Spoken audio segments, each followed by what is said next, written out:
الحمد لله نحمده ونستعينه ونستغفره ونؤمن به ونتوكل عليه ونعوذ بالله من شرور أنفسنا ومن سيئات أعمالنا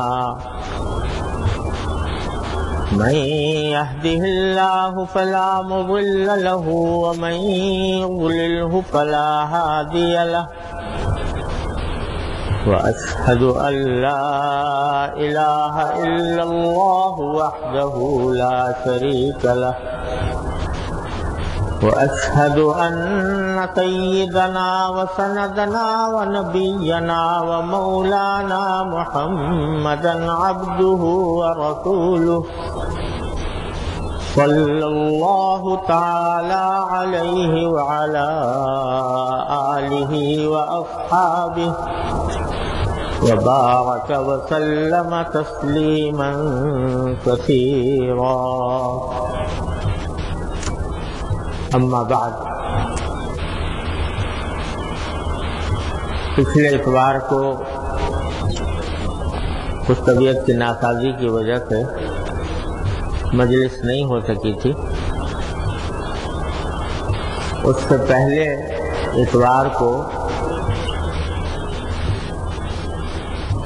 حضرت حکیم الامت قدس اللہ تعالیٰ سرہ کا ایک ملفوظ جو 2 حدیثوں پر مشتمل ہے بیان کیا تھا اور اس کی کچھ تشریح عرض کرنے کی کوشش کی تھی. فرمایا کہ رسول اللہ صلی اللہ علیہ وسلم نے اپنے سینہ مبارک کی طرف اشارہ کر کے فرمایا کہ سن لو کہ تقوی یہاں ہے، یعنی تقوی کا محل قلب ہے. اس کے ساتھ دوسری حدیث کو ملائیے کہ الا ان فی الجسد مضغۃ اذا صلحت صلح الجسد كله واذا فسدت فسد الجسد كله الا وهي القلب. یعنی جسم میں ایک ٹکڑا ہے، جب وہ درست ہو جاتا ہے تو تمام بدن درست ہو جاتا ہے، اور جب وہ بگڑ جاتا ہے تو تمام بدن بگڑ جاتا ہے. سن لو وہ قلب ہے. اس حدیث سے اصلاح قلب کا صلاحیت کاملہ ہونا ثابت ہے. پچھلی مجلس میں اسی پر کچھ عرض کیا تھا کہ التقویٰ ہا ہونا آپ نے سینہ مبارک کی طرف اشارہ کر کے فرمایا تھا کہ تقویٰ یہاں ہے، دل میں. تو کیا مطلب ہے اس کا؟ اس کی تھوڑی سی تشریح پچھلے بیان میں کی تھی، جس میں یہ بھی بتایا تھا کہ اس کا غلط مطلب بعض لوگ لیتے ہیں، وہ غلط مطلب نہیں لینا چاہیے، اور صحیح مطلب کیا ہے وہ بھی عرض کیا تھا. اللہ تعالیٰ اس کی صحیح سمجھ عطا فرمائے. تو چونکہ بات بڑی اہم ہے اور جس غرض سے ہم لوگ یہاں پر جمع ہوتے ہیں اس کا اصل مقصد یہی اصلاح ہے اپنی، اور اصلاح کا جو مقصد ہے اس کے لیے یہ تقویٰ کا حصول اور قلب کی صفائی، قلب کا تزکیہ، یہ سب سے زیادہ اہمیت رکھتا ہے. اس لیے اس کی تھوڑی سی مزید تفصیل عرض کرنے کو دل چاہتا ہے، چاہے تھوڑا سا تکرار بھی ہو جائے تو کچھ حرج نہیں. جیسا کہ اس حدیث میں ارشاد فرمایا گیا کہ تمام انسانوں کے تمام اعمال اور افعال جو کچھ بھی ہیں ان کا سیدھا ہونا اور صحیح ہونا موقوف ہے دل کے صحیح ہونا. اس کا حاصل یہ ہے تقویٰ کا، جو پہلے عرض کیا تھا کہ دل میں ایک ٹھٹک پیدا ہو جائے، یہ دھیان رہنے لگے کہ میں اللہ تبارک و تعالیٰ کی نگاہ میں ہوں، اللہ تعالیٰ مجھے دیکھ رہے ہیں اور میں اللہ تبارک و تعالیٰ کی مرضی کے مطابق ہی چلوں اور کوئی کام اللہ تعالیٰ کی مرضی کے خلاف نہ کروں. یہ ایک احساس، یہ ایک خلش، یہ ایک کھٹک دل میں پیدا ہو جائے، اس کا نام تقویٰ ہے. اللہ تعالیٰ کو فضل و کرم سے ہم سب کے دلوں میں پیدا فرما دے. اس کو حاصل کرنے کے لیے، تقویٰ کو حاصل کرنے کے لیے چند طریقے ہیں، ان کا تھوڑا بیان کرنا مقصود ہے. اللہ تعالیٰ اپنی مرضی کے مطابق بیان کی بھی توفیق عطا فرمائے اور اس پر عمل کی بھی توفیق عطا فرمائے. سارا دار و مدار یہ ہے کہ دل کا رخ سیدھا ہو جائے. اس وقت جو ہمارا دل ہے وہ اس کا رخ ہوا ہے دنیا کے منافع کی طرف، دنیا کے فائدوں کی طرف، لذتوں کی طرف اور نفسانی خواہشات کی طرف دل لگا ہوا ہے. دن رات اسی ادھیڑ بن میں دل چلتا رہتا ہے. کس طرح زیادہ سے زیادہ لذت حاصل کر لوں، کس طرح زیادہ سے زیادہ مزہ آ جائے، کس طرح زیادہ سے زیادہ دولت مل جائے، مال دولت حاصل ہو جائے، وغیرہ وغیرہ. تو دل کا رخ جو ہے وہ مڑا ہوا ہے دنیا کے منافع اور لذائذ، لذتوں کو حاصل کرنے کی طرف. اس میں کئی کمی آتی ہے، جو دل چاہ رہا تھا وہ پورا نہیں ہوتا تو رنج ہوتا ہے، صدمہ ہوتا ہے، تکلیف ہوتی ہے اور فکر ہوتی ہے کہ بھئی یہ تکلیف دور کر لوں اور یہ لذت حاصل کر لوں. تو رخ جو ہے وہ اس طرف ہے. اس کا نتیجہ یہ ہے کہ اگرچہ ہم لوگ نمازیں بھی پڑھ لیتے ہیں، رمضان آتا ہے تو روزے بھی رکھ لیتے ہیں، عمرے کو بھی چلے جاتے ہیں، حج بھی کر لیتے ہیں، لیکن یہ سارے کام جو ہیں یہ ایک عادت سی بن کر ہو رہے ہیں. الحمدللہ عادت پڑ گئی ہے، یہ بھی اللہ تعالیٰ کا کرم ہے. نہ پڑتی تو کیا کر لیتے، بہت بلا ہوتی، وہ بھی نہ ہوتی تو بہت ہی سخت بلا کی بات تھی، مصیبت تھی. لیکن اللہ کا شکر ہے عادت پڑ گئی. لیکن اب عادت اس طرح پڑ گئی ہے کہ بھئی 5 وقت نماز پڑھنی ہے، اگر مسجد میں جا کے پڑھنی ہے تو مسجد میں، گھر میں پڑھنی ہے تو گھر میں. بس وقت آیا اور چل دیے، دل کہیں، دماغ کہیں، تصورات کہیں، تخیلات کہیں، اور ایک مشین کی طرح اپنے ہاتھ اٹھا کر نیت باندھ لی اور نیت باندھنے کے نتیجے میں ایک سوئچ چل گیا، سوئچ آن ہو گیا اور وہ مشین نے اپنے الفاظ جو رٹے ہوئے ہیں وہ نکالنے شروع کر دیے اور خود بخود جب وہ ایک خاص حد پہ پہنچ گئے تو جھک گئے اور پھر کھڑے ہو گئے، پھر سجدہ کر لیا، پھر اٹھ گئے. تو یہ سلسلہ چل رہا ہے. ہم نے چاہتے اپنے گریبان میں منہ ڈال کے دیکھ لیں یہی ہو رہا ہے کہ نہیں. الحمدللہ یہ بھی کوئی نعمت ہے، اس کی بھی ناقدری نہیں کرنی چاہیے. یہ بھی اللہ تبارک و تعالیٰ کا کرم ہے تو اس نے توفیق دے رکھی ہے.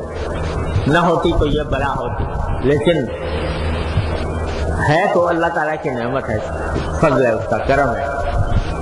لیکن اس کی وجہ سے ہو یہ رہا ہے کہ ایک عادت بن گئی ہے. اس کی وجہ سے دل میں جو ایک اللہ تبارک و تعالیٰ کی طرف رجوع کرنے کا ایک جذبہ ہونا چاہیے تھا، اللہ تبارک و تعالیٰ کی طرف دھیان ہونا چاہیے تھا، دھن ہونی چاہیے تھی، وہ مفقود ہے.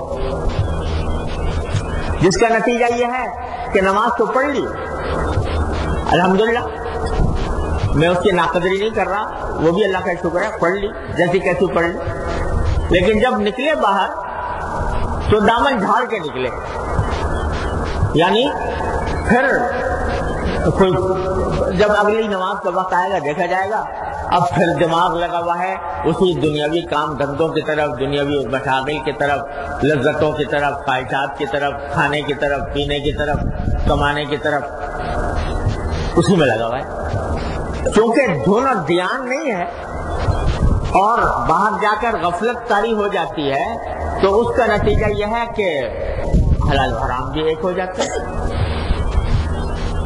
جھوٹ بھی نکل جاتا ہے، غیبت بھی ہو جاتی ہے، بد نظری بھی ہو جاتی ہے، کان کے گناہ بھی ہو جاتے ہیں، زبان کے بھی ہو جاتے ہیں، نگاہ کے بھی ہو جاتے ہیں، اور معاملات کے بھی ہو جاتے ہیں، معاشرت کے بھی ہو جاتے ہیں، پرواہ نہیں ہوتا، کیونکہ دل کا رخ وہ اللہ تبارک و تعالیٰ کی طرف نہیں ہے، دل کا رخ ہوا ہے دنیاوی منافع کی طرف، دنیاوی لذتوں کی طرف، تو اس واسطے دھیان ہی نہیں رہتا، لذت حاصل کرنا مقصود ہے، خواہش پوری کرنے مقصود ہے، کر لو، کوئی رکاوٹ نہیں، کوئی ایسا نہیں جو باغ کھینچ لے، جو باغ کھینچ کر رخ تبدیل کر دے، ایسا نہیں، بلکہ بس چلے جا رہے ہیں غفلت کی حالت۔ یہ غفلت ہے جس کی وجہ سے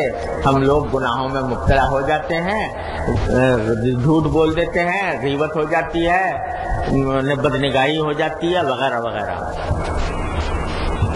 تو ساری بات ہے دل کا رخ پلٹنے کی، کہ دل کا رخ جو ہے وہ پلٹ جائے۔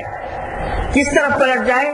اس طرف پلٹ جائے کہ میں اللہ کا بندہ ہوں، اللہ تبارک و تعالیٰ کے احکام کا پابند ہوں، جب میں باہر نکلوں، گھر میں ہوں یا گھر سے باہر ہوں، بازار میں ہوں، کہیں بھی ہوں، میں اللہ تبارک و تعالیٰ کو جواب دہ ہوں، اور اللہ تبارک و تعالیٰ میرا منعم حقیقی ہے، جس نے میرے اوپر نعمتوں کی بارش کی ہوئی ہے، اس کا حق ہے کہ میں ہر کام سے پہلے یہ سوچوں کہ یہ اس کی مرضی کے خلاف تو نہیں ہوگا۔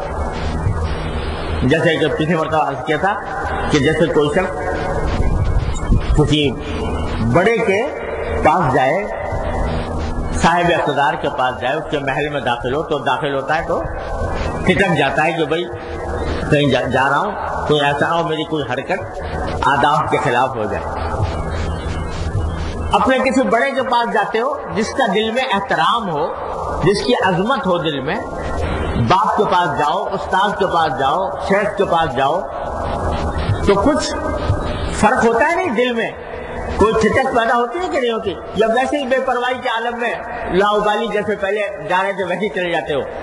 کچھ دل میں ٹھٹک ہوتی ہے کہ بھائی اس کے سامنے جا رہا ہوں، کوئی ایسی حرکت نہ ہو جائے جو اس کو ناگوار گزرے، تو اس کے نتیجے میں ذرا سا آدمی ٹھٹک جاتا ہے، اور جب تک اس بڑے کے سامنے موجود رہے گا اس وقت تک اتنا آزاد نہیں ہوگا، بلکہ دل پر ایک بوجھ رہے گا کہ ہاں بھائی کسی بڑے کی نگاہ میں ہوں، کوئی کام غلط نہ ہو جائے۔ یہی بات اگر ہمیں اپنے اللہ تعالیٰ اپنے فضل و کرم سے اپنی ذات کے بارے میں عطا فرما دے کہ ہر وقت تصور یہ رہے کہ میں اس بڑے کی نگاہ میں ہوں، تو بس وہی تقوی حاصل ہے۔ تو دل کا رخ جو ہے وہ اس طرف سے ہٹ کر اس طرف ہو جائے گا، پھر بھی دنیا کے کام بند نہیں ہوں گے، کھانا پینا نہیں رکے گا، جائز لذتیں ختم نہیں ہوں گی، پھر بھی کھانا کمانا جاری رہے گا، پھر بھی اپنی ضروریات زندگی انسان پوری کرے گا، لیکن فرق یہ ہوگا کہ اس وقت تو سارا دھیان اسی طرف تھا اور اب دھیان دوسری طرف ہے، اور اسی دھیان کے ماتحت آدمی یہ کام انجام دے رہا ہے، تو زمین و آسمان کا فرق ہو جائے گا۔ اور بزرگوں کی صحبت میں جا کر یہی چیز حاصل ہوتی ہے کہ وہ دل کا رخ جو ہے وہ ایک طرف سے دوسری طرف پھیر دیتے ہیں، اس کے نتیجے میں آدمی کو تقویٰ حاصل ہو جاتا ہے۔ تو دل کے رخ کو پھیرنے کی ضرورت ہے. وہ رخ کیسے پھرے، اس کی چند تدبیریں ہیں، وہ میں ایک ایک کر کے بیان کرنا چاہتا ہوں. اللہ تبارک و تعالیٰ اپنے رحمت سے صحیح بیان کرنے کی بھی توفیق عطا فرمائے، عمل کی بھی توفیق عطا فرمائے. ایک بات یہ ہے جس کو ہم لوگوں نے بالکل چھوڑا ہوا ہے، تقریباً چھوڑا ہوا ہے. قرآن نے جگہ جگہ اس کا حکم دیا، قرآن کریم نے، احادیث میں نبی کریم سرور دو عالم صلی اللہ علیہ وسلم نے ان کی تاکید فرمائی ہے، جس کو کہتے ہیں فکر. ایک ہوتا ہے ذکر. ذکر تو وہ ہے زبان سے ذکر کیا، سبحان اللہ، الحمدللہ، لا الہ الا اللہ، اللہ اکبر مثلا، یہ ذکر ہے. ایک فکر ہے. فکر کے معنی کیا ہے؟ سوچنا. کاہے کو سوچنا؟ اللہ تبارک و تعالیٰ کی عظمت کو، اس کے جلال کو، اس کے جمال کو، اس کی قدرت کو، اس کی رحمت کو، اس کے انعامات کو سوچتے رہنا، یہ اس کو کہتے ہیں فکر.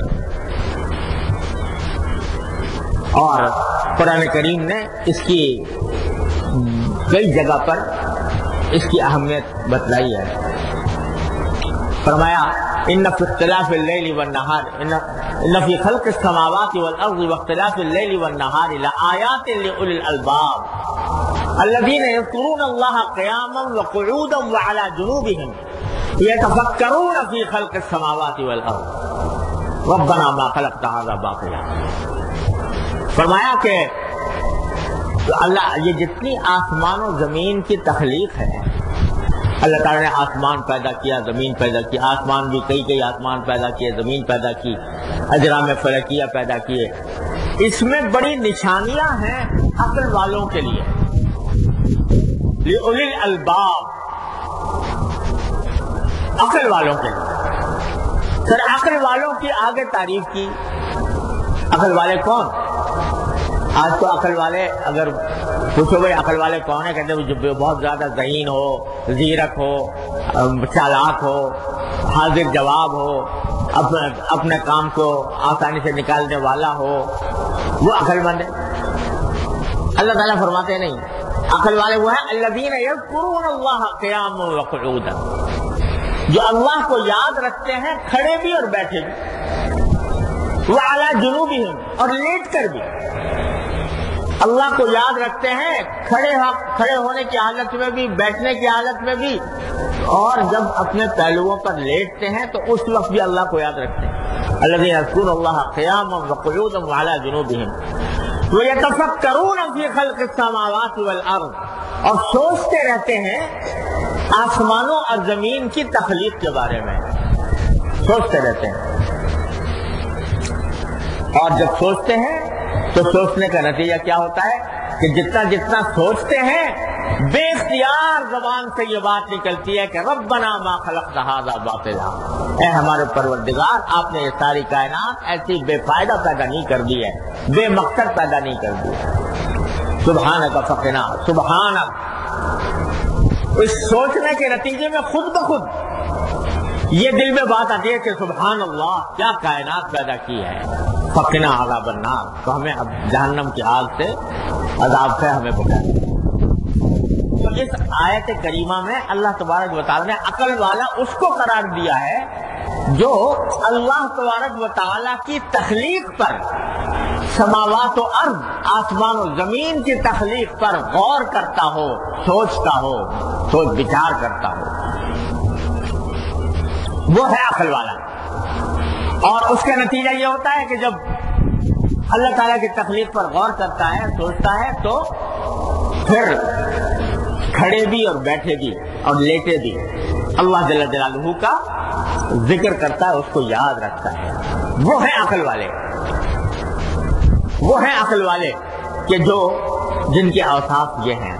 اور حدیث میں آتا ہے کہ حضور نبی کریم سرور دو عالم صلی اللہ علیہ وسلم جب تہجد کے لیے بیدار ہوتے تھے تو تہجد کی نماز سے پہلے آسمان کی طرف نظر اٹھا کر یہ آیات کریمہ تلاوت فرمایا کرتے تھے. ان فی خلق السماوات والارض واختلاف الليل والنهار لآیات لأولی الالباب الذین یذکرون اللہ قیاما وقعودا. یہ تلاوت فرماتے ہیں. کیا بتلا رہے ہیں اللہ تبارک و تعالیٰ کہ اللہ کے بندو ذرا سوچو جس کائنات میں تم جی رہے ہو، جس سے تمہاری ضروریات پوری ہو رہی ہیں، جس میں تم سانس لے رہے ہو، ذرا ان کے اوپر تھوڑا سا غور تو کر لیا کرو. یہ کہاں سے آ گئی یہ کائنات؟ یہ جن چیزوں سے تم فائدہ اٹھا رہے ہو کیسے پیدا ہو گئی ہیں؟ ان پر غور کیا کرو. ہوتا یہ ہے کہ جب سے پیدا ہوئے اور بچے تھے، پھر جوان ہو گئے، بوڑھے ہو گئے، لیکن صبح ایک منظر روزانہ نظر آتا ہے. سورج نکلتا ہے، صبر کرتا ہے، ڈوب جاتا ہے، دن ختم ہو جاتا ہے، رات آ جاتی ہے، چاند نکل آتا ہے، ستارے نکل آتے ہیں، پھر سورج نکل آتا ہے. یہ منظر روز آنکھیں دیکھ دیکھ کر عادی ہو گئی ہے، تو کوئی اچنبا معلوم نہیں ہوتا. حالانکہ ذرا غور کرو کہ اللہ تبارک و تعالیٰ نے کیسا یہ نظام بنایا ہے. جگہ جگہ فرماتے ہیں یولج اللیل فی النہار یولج النہار فی اللیل. اللہ تعالیٰ رات کو دن میں داخل کر دیتے ہیں، دن کو رات میں داخل کر دیتے ہیں.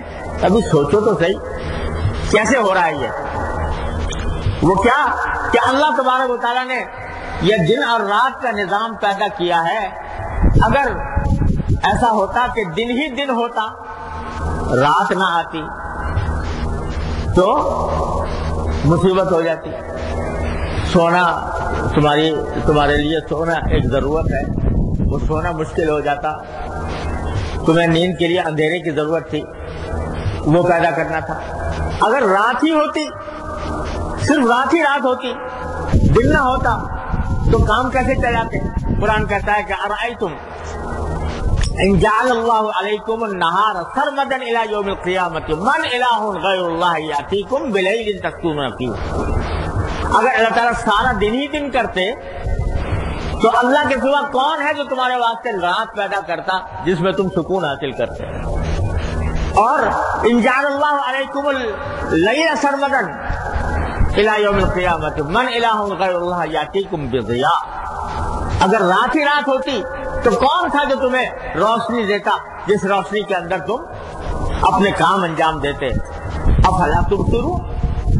کیا آنکھیں نظر نہیں آ رہا تمہیں یہ کہ یہ اللہ تبارک و تعالیٰ نے تمہاری خاطر پیدا کیا ہے، دن بھی پیدا کیا اور رات بھی پیدا کیا ہے.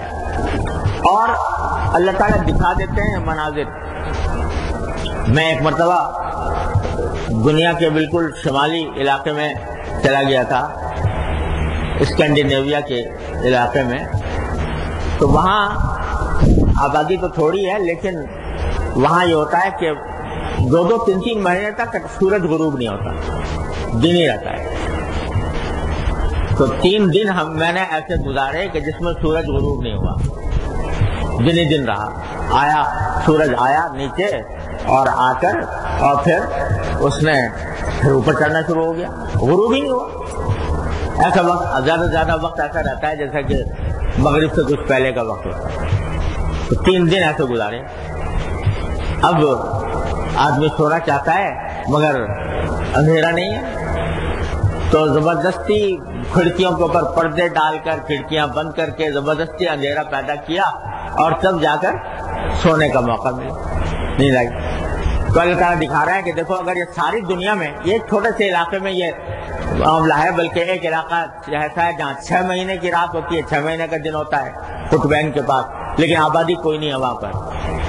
وہاں یہ دکھا رہے ہیں کہ اگر یہ بتاؤ یہاں ہوتا تمہارے ساتھ یہ معاملہ اس جگہ کہ دن ہی دن ہوتا، رات نہ آتی، رات ہی رات ہوتی، دن نہ آتا، تو کیا عالم ہوتا تمہارا. تو اللہ تبارک و تعالیٰ یہ کہہ رہے ہیں ذرا سوچو تو صحیح کس نے یہ نظام بنا دیا ہے. یہ سورج اللہ تبارک و تعالیٰ نے پیدا فرما دیا ہے، اس طرح اس کو مسخر کر دے. سخر لکم الشمس والقمر. سورج اور چاند کو تمہارے کام پر لگا دیا ہے، تمہارے لیے مسخر کر دیا ہے. کس طرح کر دیا ہے کہ اتنی زبردست حرارت والا جسم جس میں آگ بھڑک رہی ہے، اس کو ایسی جگہ پر رکھا ہے کہ اگر اس جگہ سے ذرا بھی یہ زیادہ قریب آ جائے تمہارے، ان کو بھسم کر دے جلا کر، اور اگر ذرا دور ہو جائے تو سردی کی وجہ سے تم پھٹر کر مر جاؤ۔ ایسے مناسبت اور توازن کے ساتھ اس کو اس جگہ پر رکھا ہے اللہ تبارک و تعالیٰ نے کہ تمہیں ضرورت کے وقت اس کی حرارت بھی پہنچے، گرمی بھی پہنچے، اور اتنی گرمی بھی نہ ہو کہ تمہیں جلا دے، اور اتنی ٹھنڈک، اس کے دور ہونے سے اتنی ٹھنڈک بھی نہ ہو کہ جس کی وجہ سے ڈٹر کر مر جاؤ۔ اس توازن کے ساتھ ایسی جگہ پر اس کو قائم فرمایا ہے سورج کو، اور ایک وقت مقرر پر نکلتا ہے، ایک وقت مقرر پر غروب ہوتا ہے۔ اس طرح کا نظام بنا دیا ہے اللہ تبارک و تعالیٰ نے اس کو۔ ذرا بھی یہ سورج، اگر زمین سورج کے ذرا قریب آ جائے اور تھوڑا سا قریب آ جائے تو کیا حشر ہو، پوری زمین کے لوگ جل کر مر جائیں۔ لیکن اللہ تعالیٰ نے توازن قائم رکھا، وہ توازن بگڑتا نہیں۔ جتنا فاصلہ سورج اور زمین کے درمیان اللہ تعالیٰ نے رکھ دیا ہے، وہ ابتدائے آفرینش سے اتنا ہی فاصلہ چلا آتا ہے، اس میں کوئی کمی بیشی نہیں ہوتی۔ یہ کس نے کیا ہے، کس لیے کیا ہے؟ وہ سورج کی کرنیں تمہیں فائدہ پہنچاتی ہیں، نقصان نہیں پہنچاتی۔ تمہاری کھیتیاں اس سے پکتی ہیں، تمہارے درخت اس کی وجہ سے پھل دیتے ہیں، تمہاری نشو و نما اس کی وجہ سے ہوتی ہے، تمہارے جسم کو غذا پہنچاتے ہیں۔ کہتے ہیں وٹامن ڈی اگر کم ہو جائے تو دھوپ میں بیٹھو جا کے، تو دھوپ سے تمہارے جسم کو وٹامن ڈی ملے گا۔ تو وہ سورج تمہیں تمہاری ضروریات مہیا کر رہا ہے، تمہاری کھیتیاں پکا رہا ہے، تمہارے پھل پکا رہا ہے۔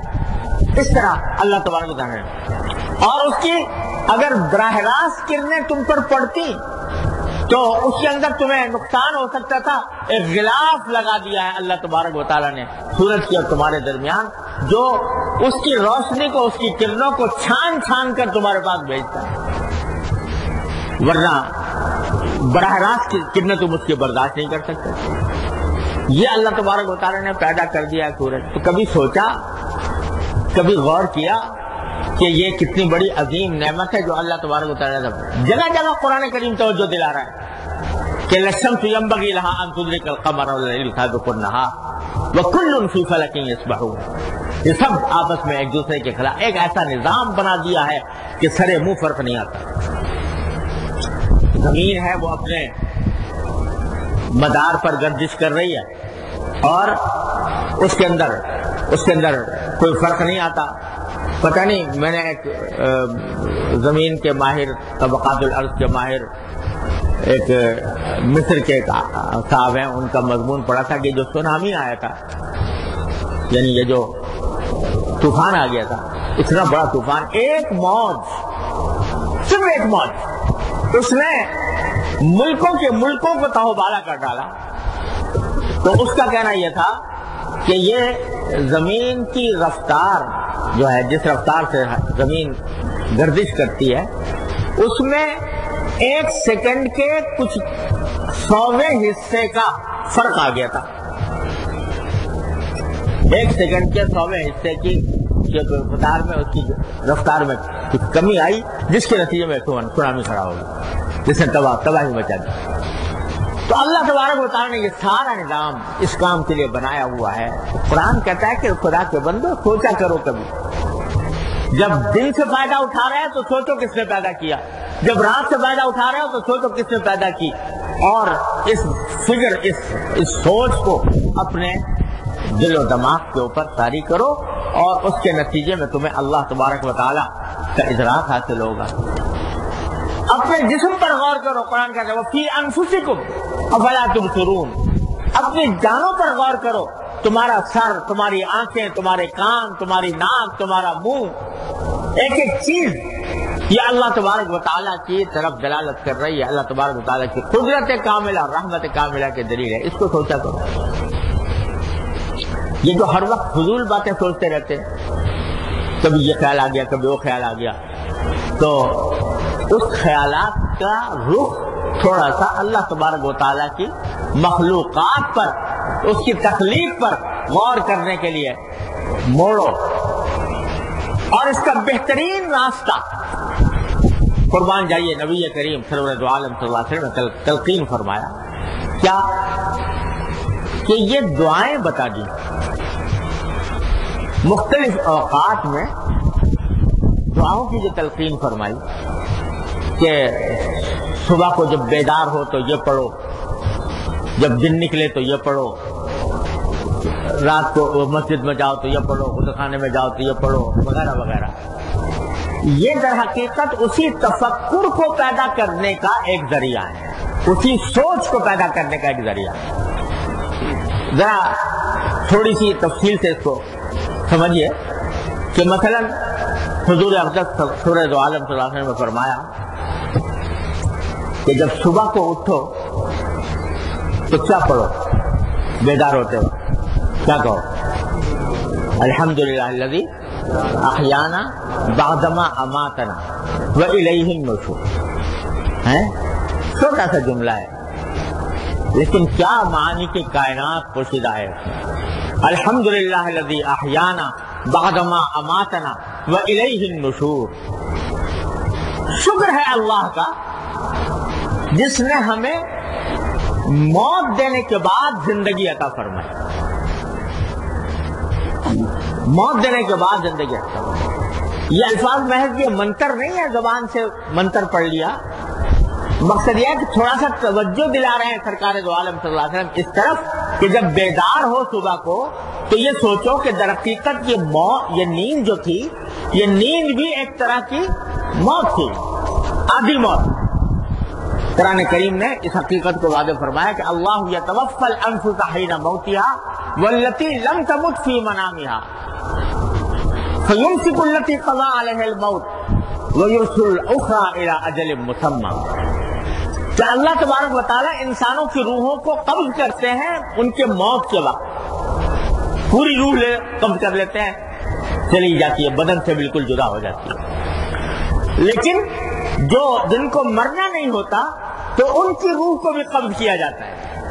والتی لم تمت فی منامها، جن کو مرنا نہیں ہو، جو ابھی تک مری نہیں ہے، ان کی روح کو بھی ان کی نیند میں قبض کرتے ہیں اللہ تبارک و تعالی. یعنی جسم سے وہ روح تھوڑی دیر کے لیے ایک حد تک نکلتی ہے، اسی لیے وہ آدھی موت ہے کہ وہ نکلی. اسی وجہ سے جب سو جاتے ہو تو کوئی پتہ نہیں ہوتا کیا ہو رہا ہے دنیا میں. ساری دنیا سے غافل ہو گئے، بے خبر ہو گئے، سو گئے. تو آدھی موت ہے. اور اللہ تبارک و تعالیٰ فرماتا ہے فیمسک التی قضی علیہ الموت. جن کے بارے میں اللہ تعالیٰ فیصلہ فرما لیتے ہیں کہ ان کو اسی حالت میں موت دینی ہے تو اس کی روح کو پکڑے رکھتے ہیں اور مکمل طور پر قبض کر لیتے ہیں، یہاں تک کہ سوتا ہی رہ جاتا ہے اور اسی میں انتقال ہو جاتا ہے. کتنے لوگ ہیں جو سوتے سوتے جن کا انتقال ہو گیا، نیند کی حالت میں دنیا سے رخصت ہو گئے. صحابہ کرام میں بھی بہت سے واقعات ہیں اور بعد میں بھی نظر آتے ہیں کہ نیند کی حالت میں انتقال ہو. لیکن جس کو فرماتا ہے ویرسل الاخری، یعنی جس کو موت دینی نہیں ہوتی اللہ تبارک و تعالیٰ کو، اس کی روح کو پھر دوبارہ واپس بھیج دیتے ہیں اور بھیجتے الی اجل مسمى، ایک معین میعاد تک. یہ نہیں کہ بس چھٹی ہو گئی اب ساری زندگی زندہ رہیں گے، ساری یعنی قیامت تک زندہ رہیں گے یا اس کے بعد تک زندہ رہیں گے، نہیں. الی اجل مسمى، ایک معین میعاد تک اللہ تبارک و تعالیٰ رکھیں گے. تو یہ حضور اقدس صلی اللہ علیہ وسلم یہ فرما رہے ہیں جب بیدار ہو جاؤ نیند سے تو یہ کہو کہ الحمدللہ الذی احیانا بعدما اماتنا، کہ شکر ہے اللہ کا کہ ہمیں موت دینے کے بعد بھی پھر زندگی عطا فرما دی. یعنی بتلانا یہ مقصود ہے کہ ذرا اس وقت سوچو کہ یہ جو میں سو رہا تھا یہ آدھی موت تھی. اللہ تبارک و تعالیٰ نے اپنے فضل و کرم سے اس کو میرے لیے دوبارہ جو مجھے زندگی عطا فرما دی، نیا دن مجھے مل گیا زندگی کا. یہ اللہ تبارک و تعالیٰ کا فضل و کرم ہے، اس کا شکر ادا کرو۔ تو دعا صرف یہ نہیں کہ زبان سے پڑھ لی، بلکہ تھوڑا سا دھیان سے پڑھو کہ واقعتاً میں سویا تھا، ہو سکتا تھا کہ سوتے سوتے ہی مر جاتا، لیکن اللہ تبارک و تعالیٰ نے اپنے فضل و کرم سے مجھے بیدار کر دیا اور نئی زندگی عطا فرمائی۔ یہ دعا بتا رہی ہے کہ سوچو، سوچ کے، اور جب سو رہے ہو تو سوتے وقت جو دعا تلقین فرمائی نبی کریم صلی اللہ علیہ وسلم نے، کیا اللہم بسمک اموت و احیا، اللہ آپ ہی کے نام پر مروں گا، آپ کے نام پر زندہ ہوں گا۔ اور ایک حدیث میں اس کی مزید وضاحت فرمائی سرکار دو عالم صلی اللہ علیہ وسلم نے، ذرا تفصیلی دعا تلقین فرمائی، اللہم انت خلقت نفسی وانت توفاها لک مماتها ومحیاها ان احییتها فاحفظها بما تحفظ به عبادک الصالحین وان امتها فاغفر لها وارحمها۔ کہ یہ دعا کرو سونے سے پہلے، کیا دعا کرو کہ اللہ انت خلقت نفسی وانت توفاها، آپ ہی نے میری روح پیدا کی ہے، آپ ہی اس کو موت دیں گے جب دیں گے، لک مماتها ومحیاها، اس کی زندگی موت سب آپ کے قبضے میں ہے، اور ان احییتها، اگر میں اب سو رہا ہوں، سونے کے بعد آپ دوبارہ زندگی دیں مجھے، تو فاحفظها بما تحفظ به عبادک الصالحین، تو میری اس روح کی، میری اس جان کی ایسی حفاظت کیجئے جیسے کہ نیک بندوں کی آپ حفاظت کرتے ہیں۔ کیا مطلب کہ دنیاوی مصائب سے بھی حفاظت کیجئے اور گناہوں سے بھی حفاظت کیجئے، معصیتوں نافرمانیوں سے بھی حفاظت کیجئے، وہ حفاظت کیجئے۔ وَإِنْ أَمَتَّهَا، اور اگر اسی حالت میں مجھے موت دیں گے، فَاغْفِرْ لَهَا وَارْحَمْهَا، تو میری مغفرت فرمائیے، مجھ پر رحم فرمائیے۔ یہ سوتے وقت تلقین فرمائی کہ یہ کہا کرو، جب اٹھو تو یہ کہو الحمدللہ الذی احیانا بعد ما اماتنا وإلیہ النشور، کہ اللہ نے ہمیں دوبارہ زندگی دے دی، اور پھر ایک جملہ چھوٹا سا یہ کہہ دیا کہ الیہ النشور، اسی کی طرف لوٹ کے جانا ہے پھر آخر کار۔ تو جو بندہ رات کو سوتے وقت یہ دھیان کر کے سو رہا ہے کہ میں اپنے آپ کو اللہ کے حوالے کر رہا ہوں، ہو سکتا ہے کہ مجھے وہ موت دے دے، ہو سکتا ہے کہ وہ مجھے زندگی دے دے، اور دونوں صورتوں میں اللہ تعالیٰ سے خیر کی دعا کر رہا ہے کہ اللہ اگر موت دے تو مغفرت کر دیجیے گا، اور اگر زندگی دے تو پھر میری حفاظت کیجیے گا کہ جب زندگی کے اندر میں کاروبار زندگی میں داخل ہوں تو میں آپ کی مرضی کے مطابق زندگی بسر کروں۔ بس سوتے وقت یہ کر رہا ہے، یہ دھیان کر رہا ہے، اٹھتے وقت یہ شکر ادا کر رہا ہے کہ اللہ آپ نے موت کے بعد مجھے زندگی عطا فرما دی، البتہ مجھے یہ دھیان ہے کہ الیہ النشور، ایک دن آپ ہی کی طرف لوٹ کے جانا ہے۔ جو بندہ سوتے وقت یہ کر رہا ہے دھیان سے، اور اٹھتے وقت یہ کر رہا ہے دھیان سے، تو اس کی سوچ کا رخ مڑا کہ نہیں مڑا، کہ پہلے غفلت کی حالت میں سو جاتا تھا، غفلت کی حالت میں اٹھ جاتا تھا، نہ سونے کا پتہ نہ سونے کا پھر اتنا پتا ہے کہ بھائی نیند آئے گی اور میں غافل ہو جاؤں گا اور ذرا آرام ملے گا اور تھکن دور ہوگی، اللہ اللہ خیر کر لے، بس اس کے علاوہ آگے کچھ نہیں۔ اور جب اٹھا تو ایسے ہی بڑبڑاتا ہوا اٹھ گیا کہ اٹھوں گا، جا کے اپنا کھانا کھاؤں گا، کماؤں گا، یہی دھیان آ رہے ہیں۔ لیکن حضور نبی کریم سرور عالم صلی اللہ علیہ وسلم نے دھیان موڑ دیا، سوتے وقت بھی اٹھتے وقت بھی، کہ ذرا یہ دھیان سے اس بات کے تھا، تو یہ دھیان پیدا کیا۔ پھر جب جانے لگا مسجد کی طرف، روانہ ہوا، وضو کیا، وضو کی بھی دعائیں، اللہم اغفر لی ذنبی ووسع لی فی داری وبارک لی فی رزقی، دعا وضو سے فارغ ہوا، بلکہ اور اس سے بھی پہلے استنجا کو جانے لگا تو اللہم انی اعوذ بک من الخبث والخبائث، فارغ ہوا تو الحمدللہ الذی اذهب عنی الاذی وعافانی۔ یہ محض منتر نہیں ہے، یہ سوچ کی دعوت دے رہے ہیں کہ اللہ شکر ہے آپ کا کہ مجھ سے گندگی دور کر دی۔ اس کے نتیجے میں حضور نبی کریم سرور عالم صلی اللہ علیہ وسلم نے عین بیت الخلاء کی حالت میں، گندگی کی حالت میں، قابل نفرت حالت میں اللہ تعالیٰ کی طرف دھیان موڑ دیا کیا موڑ دیا کہ یہ اگر نجاست میرے پیٹ میں رہتی اور باہر نہ نکلتی تو کیا عالم ہوتا میرا. اب دیکھو اگر 2-4 دن قبض ہو جائے اور نجاست باہر نہ نکلے تو کیا بے تابی کا عالم ہوتا ہے, کیا بے چینی کا عالم ہوتا ہے انسان کا. تو لیکن چونکہ اللہ تعالیٰ نے دے رکھا ہے مفت یہ سلسلہ, اگر کبھی بند ہو جائے تو جا کے دیکھو ہسپتال میں داخل ہونا پڑتا ہے, انیما لگانا پڑتا ہے, کبھی کوئی آپریشن کرنے تک کی نوبت آ جاتی ہے. لیکن روز پتہ نہیں کتنی مرتبہ یہ گندگی اللہ تعالیٰ اس طرح نکال رہے ہیں آٹومیٹک طریقے سے. تمہیں کچھ پتہ نہیں کیا کھایا تھا اور اسے جا کر تمہارے جسم میں کیا عمل کیا, سب کچھ کھا گئے علم غلم, اور محض اپنے زبان کا مزہ لینے کے لیے, اب ذائقہ حاصل کرنے کے لیے اللہ بلا سب کچھ کھا لی. اب پتہ نہیں اندر جا کے کیا کرے گی.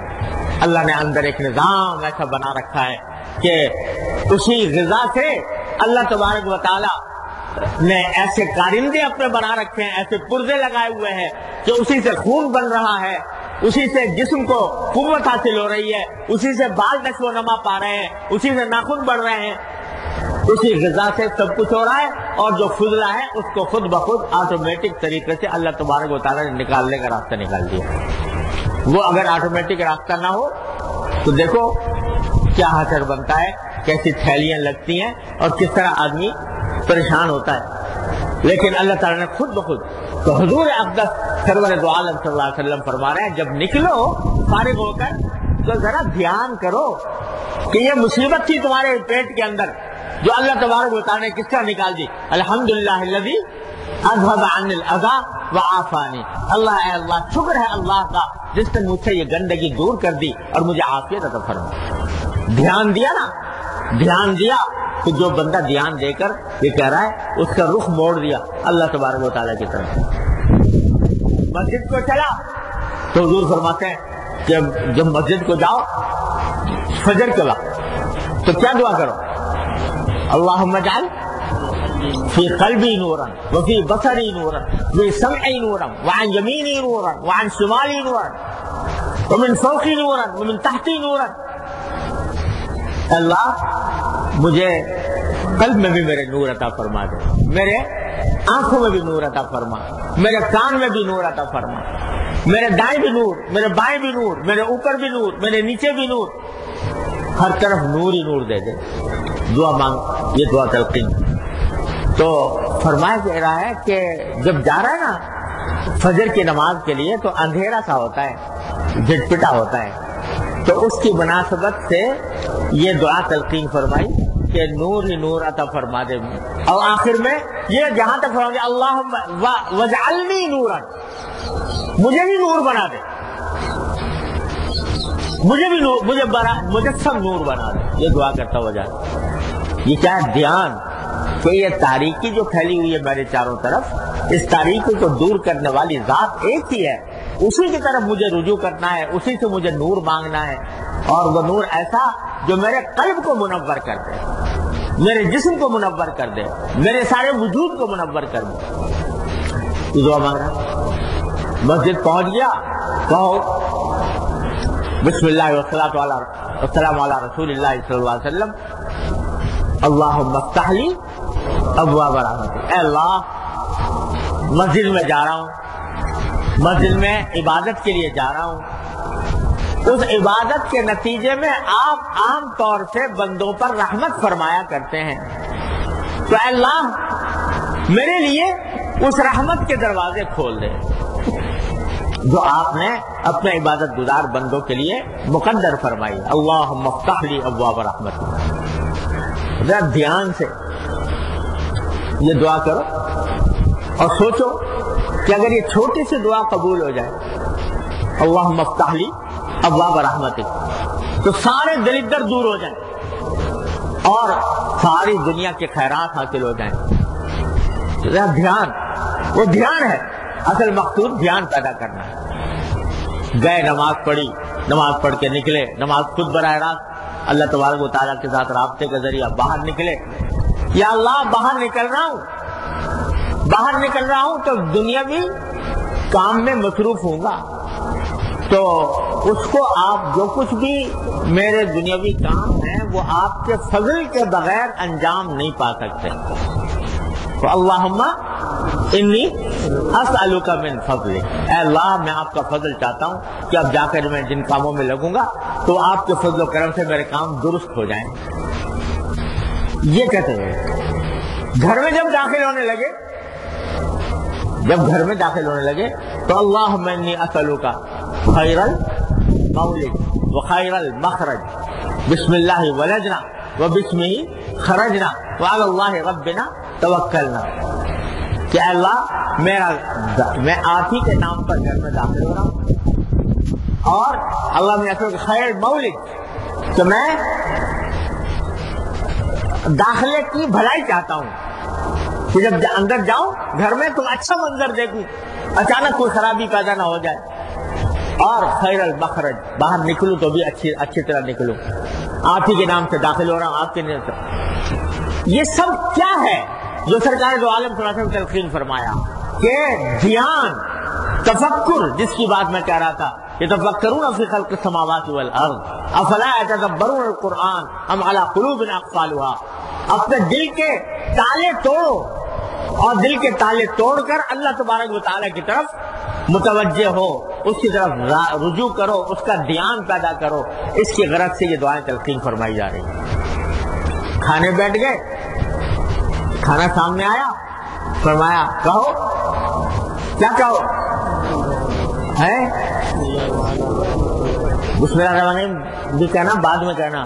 پہلے جب کھانا سامنے آئے تو دعا مسنون یہ ہے کہ اللہم لک الحمد بما رزقتنی من غیر حول منی ولا قوة، اللہم لک الحمد بما رزقتنی من غیر حول منی ولا قوة. ابھی کھانا شروع نہیں کیا، کھانا سامنے آیا ہے تو فرما رہے کہ اے اللہ آپ کے لیے آپ کا شکر ہے اس جو رزق آپ نے مجھے عطا فرمایا، من غیر حول منی ولا قوة، میرے اندر طاقت نہیں تھی، میرے اندر قدرت نہیں تھی کہ میں یہ رزق حاصل کر سکتا، یہ آپ نے اپنے فضل و کرم سے مجھے عطا فرمایا. کیا ہوا کہ کھانا آنے پر دھیان موڑ دیا.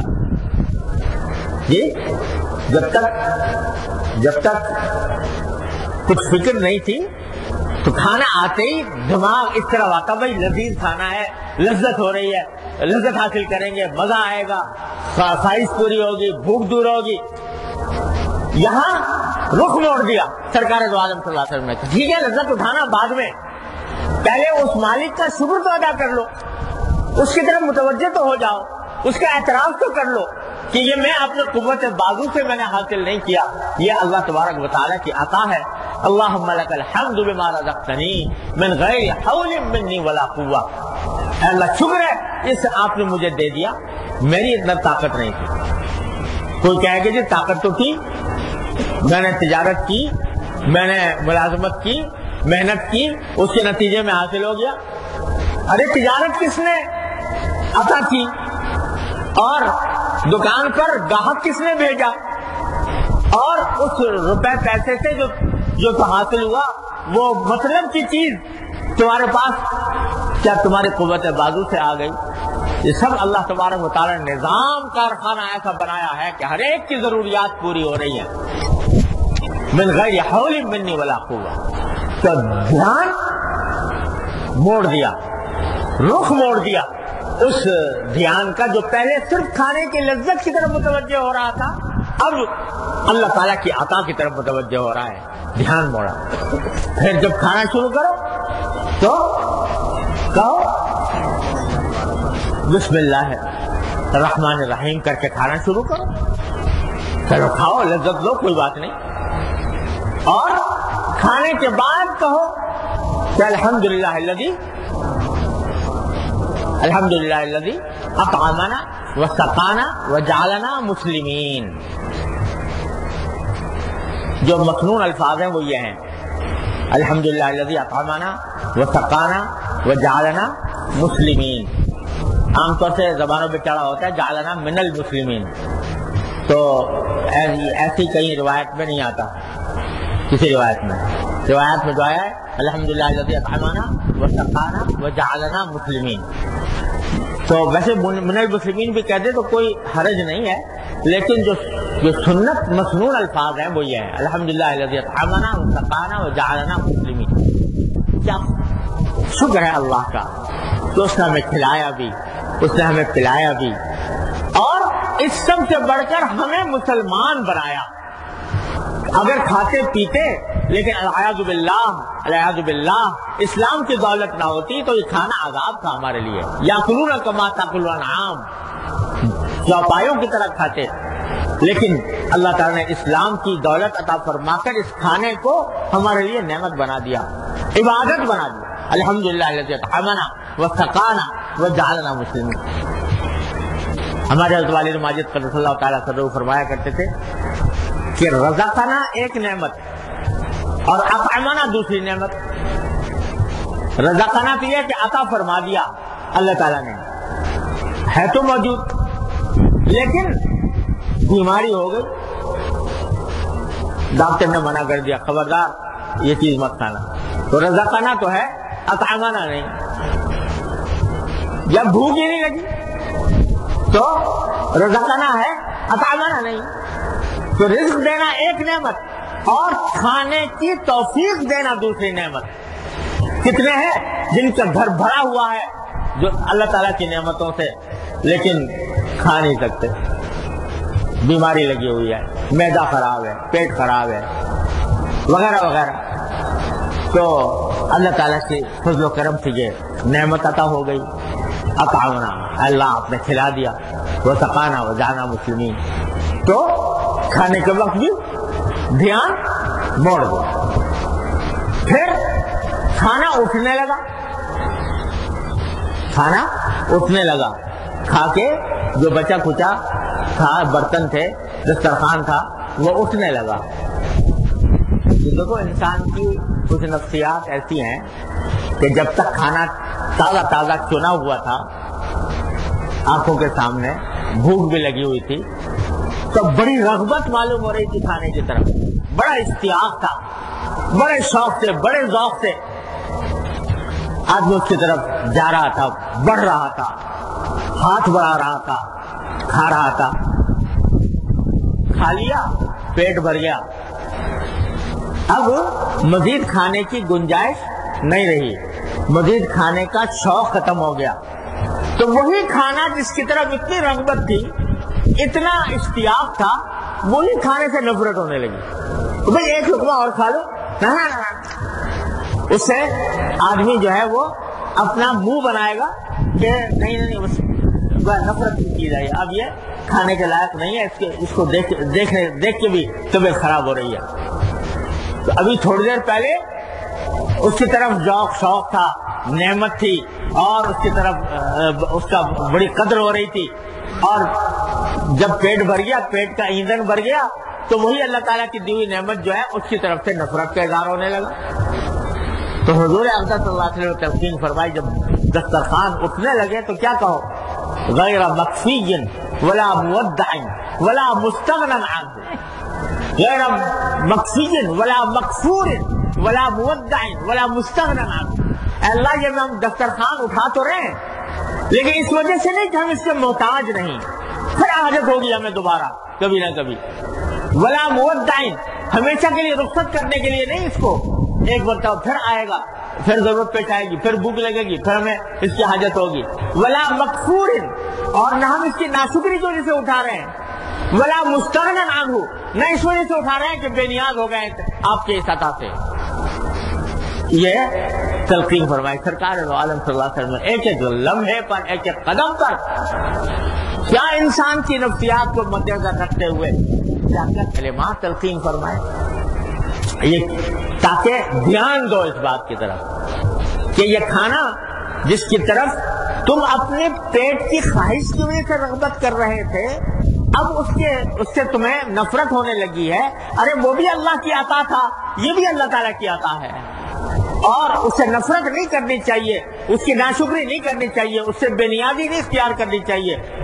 یہ رخ موڑ دیا سرکار دو عالم صلی اللہ علیہ وسلم. ورنہ کھائے بے ترتیبی سے اور کھا کے اٹھ گئے، نہ اس بات کی پرواہ کہ کیا بچا ہے کیا نہیں بچا. فرمایا کہ پلیٹ صاف کر لو، اس کو گندا نہ چھوڑو، اور جو چیز بچ گئی ہے اس کو جتنا ہو سکے، اللہ تعالیٰ کی نعمت ہے، کسی بھی مخلوق کے کام آ جائے اس کو ضائع نہ کرو تاکہ اللہ تعالیٰ کی نعمت کی ناشکری نہ ہو. تو یہ تلقین فرما کر غیر مکفین ولا مودعن ولا مستغنن عنہ ولا مغفور ولا مستغنن عنہ، یہ دھیان موڑ دیا، رخ موڑ دیا ان کا.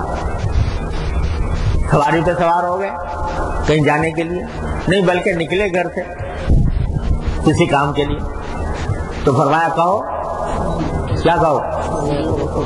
بسم اللہ وتوکلت علی اللہ ولا حول ولا قوت الا باللہ. باہر نکل رہا ہوں اللہ کے نام پر نکل رہا ہوں اور اللہ ہی پر بھروسہ کر کے نکل رہا ہوں. کیا بھروسہ؟ کہ جس کام کے لیے جا رہا ہوں اس کام کے ہونے کے معنی میں اللہ پر بھروسہ ہے، اسباب پر نہیں. اسباب ضرور اختیار کروں گا لیکن اسباب کبھی دھوکہ دے جاتے ہیں، کبھی ان سے نتیجہ حاصل نہیں ہوتا. جو کچھ ہوگا وہ اللہ جل جلالہ کے فضل و کرم سے ہوگا، اس پر بھروسہ کر کے نکل رہا ہوں. بسم اللہ توکلت علی اللہ ولا حول ولا قوت الا باللہ، اور کسی چیز کی بھی کسی میں کوئی طاقت نہیں، اللہ ہی کی توفیق سے ہوگی. دھیان موڑ دیا. پہلے جب نکل رہے تھے تو دھیان اس طرح تھا کہ بھائی جلدی سے باہر نکلوں، کوئی سواری ملے، منزل تک پہنچوں، اپنا کام کروں، بس یہ دھیان تھا. اللہ تعالیٰ کی طرف دھیان نہیں تھا. سرکار دو عالم صلی اللہ علیہ وسلم نے دھیان موڑ دیا. یہ کہتا ہے سواری پہ سوار ہوئے تو کیا؟ سبحان الذی سخر لنا ھذا وما كنا له مقرنین وانا الی ربنا لمنقلبون. یہ نہیں کہ غفلت کے ہاتھ میں سوار ہوئے کہ یا اللہ سبحان الذی سخر، پاک ہے وہ ذات جس نے یہ سواری ہمارے لیے مسخر کر دی. وما كنا له مقرنین، ہمارے بس میں نہیں تھا اس کو قابو میں لانا. اللہ تعالیٰ نے اپنے فضل و کرم سے ایسا نظام بنایا کہ سواری ہمارے لیے کارآمد ہوگی. دھیان موڑ دیا، رخ موڑ دیا اس سواری کے بعد. ٹھیک ہے سواری کرو. تو کہتے ہیں اور سواری کرنے کے بعد جب منزل پر پہنچو، اترنے لگو، تو رب انزلنی منزلا مبارکا وانت خیر المنزلین. اے اللہ جس منزل پر جا رہا ہوں تو ایک برکت والی منزل ہو، اور آپ ہی ہیں جو برکت والی منزل پر اچھی طریقے سے اتارنے والے ہیں. رخ موڑ دیا، بستر پر گئے رات کو، تو اللہ بسم کا اموت و احیا الی آخر. تو غرض قدم قدم پر سرکار دو عالم صلی اللہ علیہ وسلم نے یہ دعائیں تلقین فرما کر ہمارا ذہن کا، خیال کا، سوچ کا رخ موڑا ہے. تو یہ مصنون دعائیں جو ہیں یہ معمولی بات نہیں ہے. ٹھیک ہے اللہ تعالیٰ نے ہم پر رحمت کی وجہ سے ان کو فرض نہیں کیا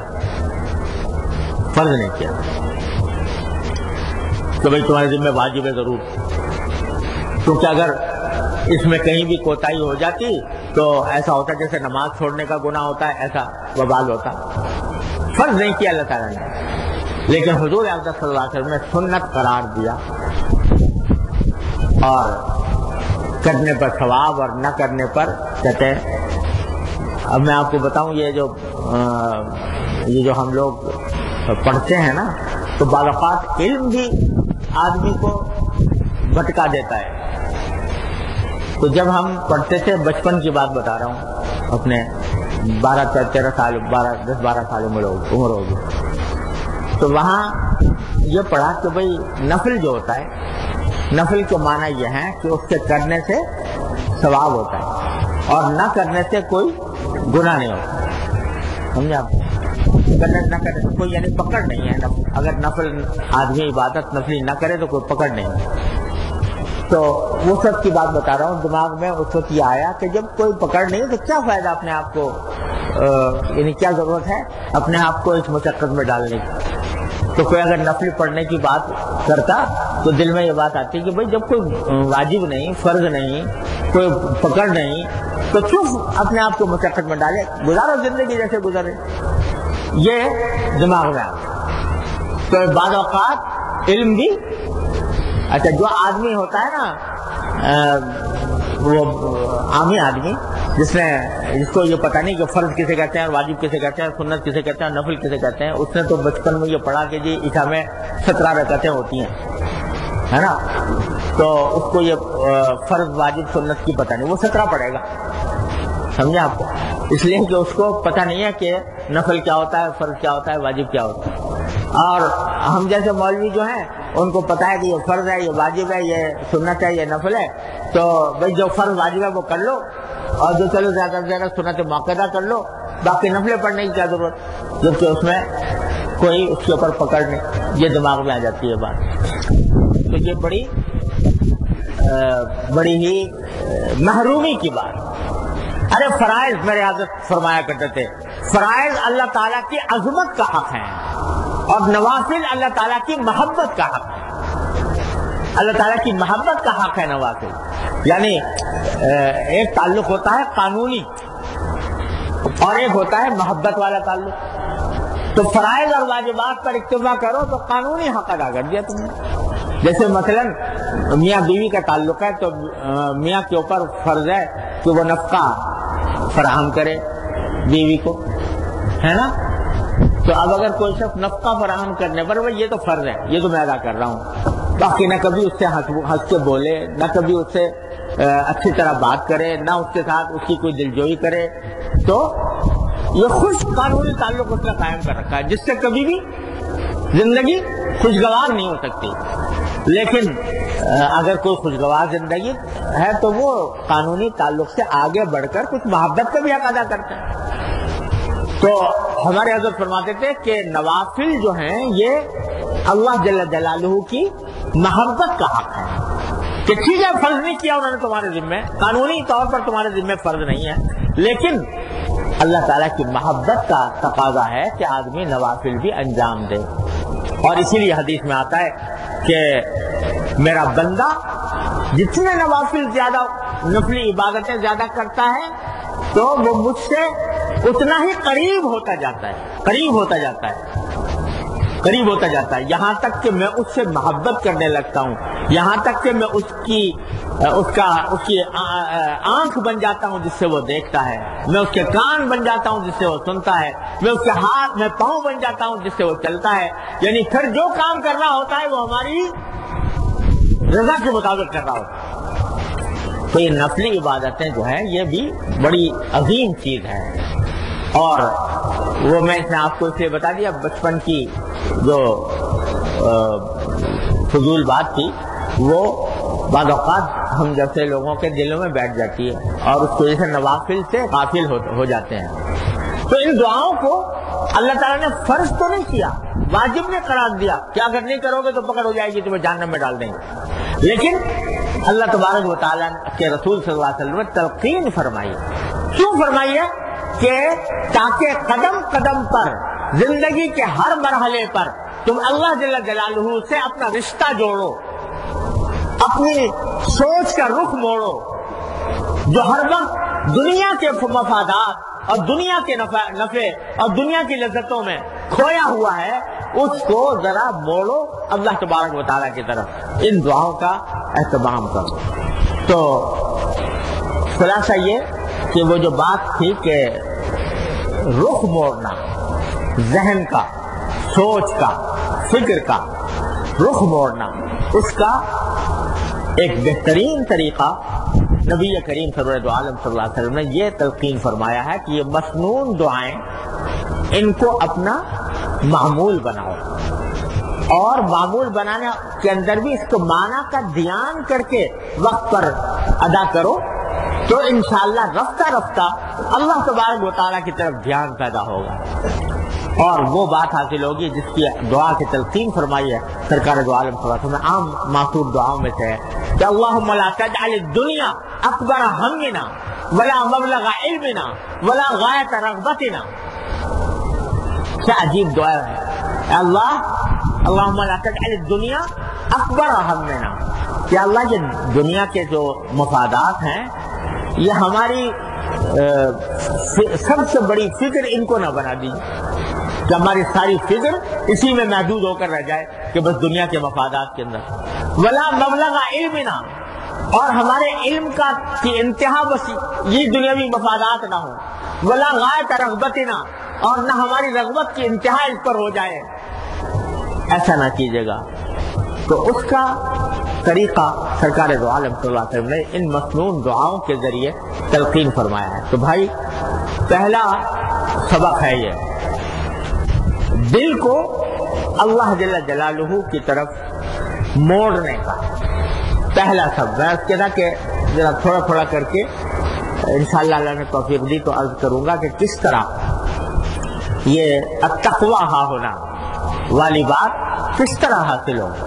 تو اس کا ایک طریقہ یہ ہے، الحمدللہ بہت سے لوگوں کو یاد ہیں دعائیں، پڑھتے بھی ہیں، لیکن پھر وہی بات کہ عادتاً پڑھ لیا، سوچ بچار فکر اور دھیان کے ساتھ نہ پڑھا، تو اس کے نتیجے میں وہ مقصد حاصل نہیں ہوتا، وہ فائدہ حاصل نہیں ہوتا۔ تو پہلا سبق آج یہ ہے، اللہ تعالی ہم سب کو اس کی توفیق عطا فرمائے، جو مسنون دعائیں یاد ہیں الحمدللہ ان کو وقت پر دھیان کے ساتھ پڑھنے کی کوشش کریں، جو یاد نہیں ہے ان کو یاد کریں۔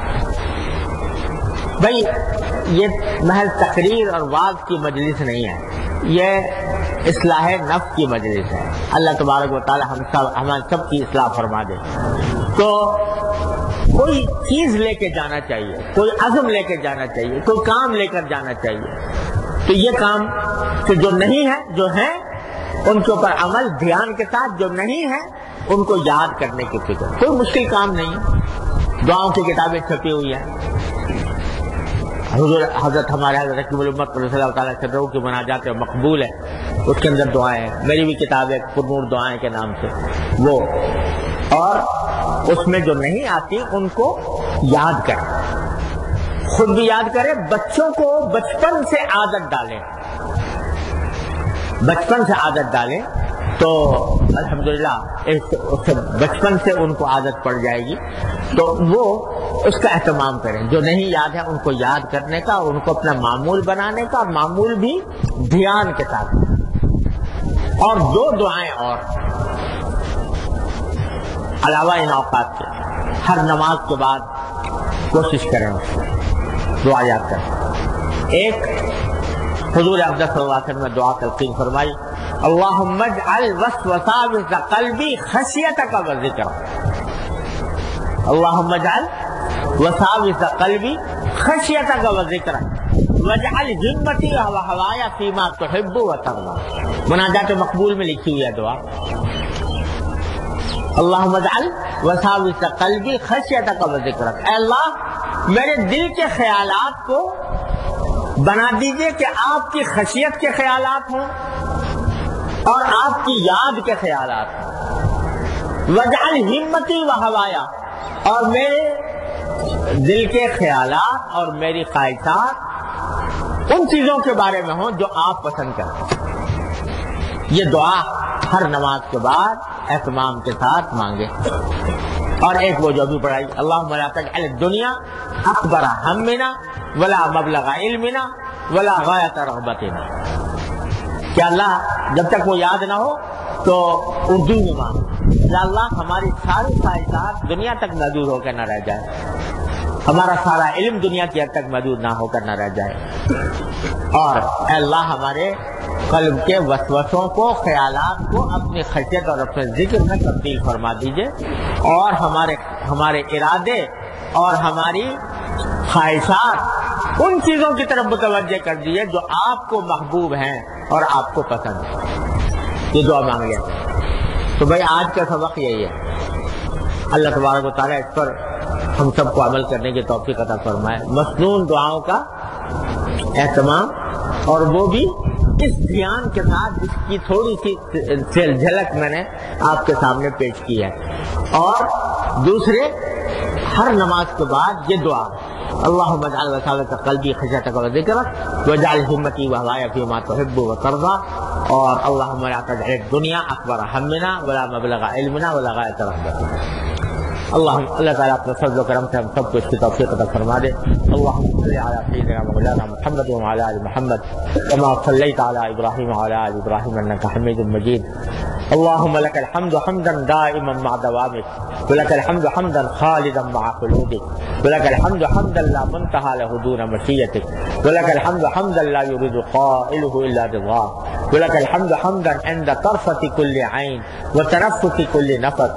اللہم لک الحمد زنۃ عرشک ومداد کلماتک ورضا نفسک وعدد خلقک وعدد نعمک یا ارحم الراحمین۔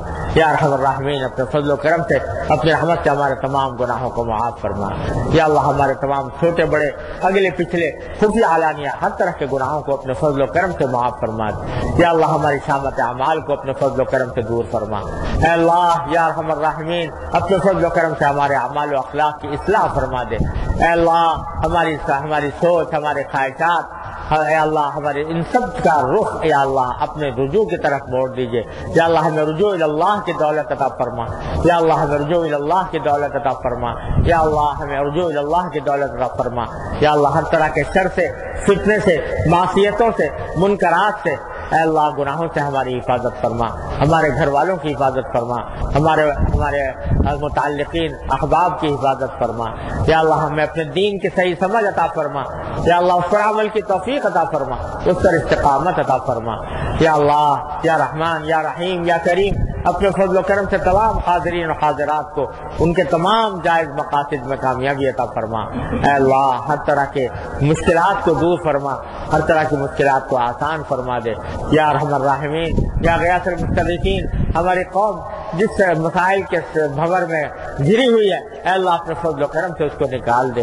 یا اللہ یا رحمان یا رحیم یا انقطاع الرجاء الا منک نجنا مما نحن فیہ واعنا علی ما نحن علیہ بجاہ وجهک الکریم وبحق محمد صلی اللہ علیہ وسلم علیک آمین۔ اللہم احرسنا بعینک التی لا تنام واکنفنا برکنک الذی لا یرام۔ اللہم یا ارحم الراحمین لا تؤمنا مکرک ولا تنسنا ذکرک ولا تہتک عنا سترک ولا تجعلنا من الغافلین۔ یا اللہ ہر طرح کے شر سے، فتنے سے، اللہ بلاؤں سے، آفات سے ہماری حفاظت فرما۔ یا اللہ یا رحمان یا رحیم دشمنوں کے شر سے ہماری حفاظت فرما۔ یا اللہ ہمارے ملک سے بھی بدامنی اور بے چینی کو دور فرما دے۔ اے اللہ ہمیں حکومت عادل عطا فرما۔ اللہم ضع فی ارضنا برکتها وزینتها وسکنها ولا تحرمنا برکت ما اعطیتنا یا ارحم الراحمین۔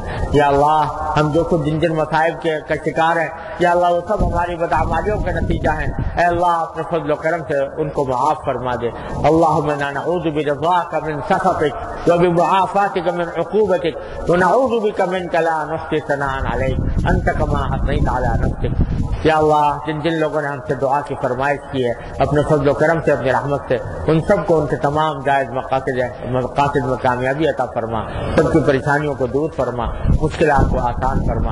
اللہم انا نسألک من خیر ما سألک منہ عبدک و نبیک سیدنا محمد صلی اللہ علیہ وسلم ونعوذ بک من شر ما استعاذک منہ سیدنا محمد صلی اللہ علیہ وسلم۔ ربنا تقبل منا انک انت السمیع العلیم وتب علینا انک انت التواب الرحیم، وصلی اللہ تعالی علی خیر خلقہ سیدنا مولانا محمد وعلی آلہ واصحابہ اجمعین آمین برحمتہ۔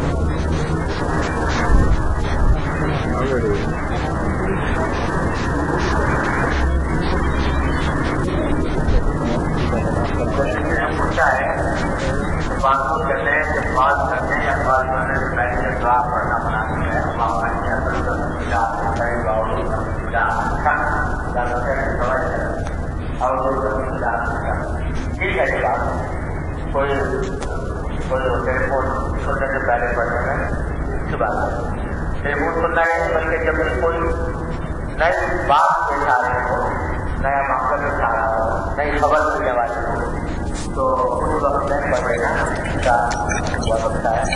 اور مانا یہ ہے کہ اللہ مجھے کوئی اچانک اچھی خبر ملے، کوئی اچانک بری خبر ملے، یہ دعا یہ بہت اچھی دعا ہے، یہ بھی دعا کرتا ہوں۔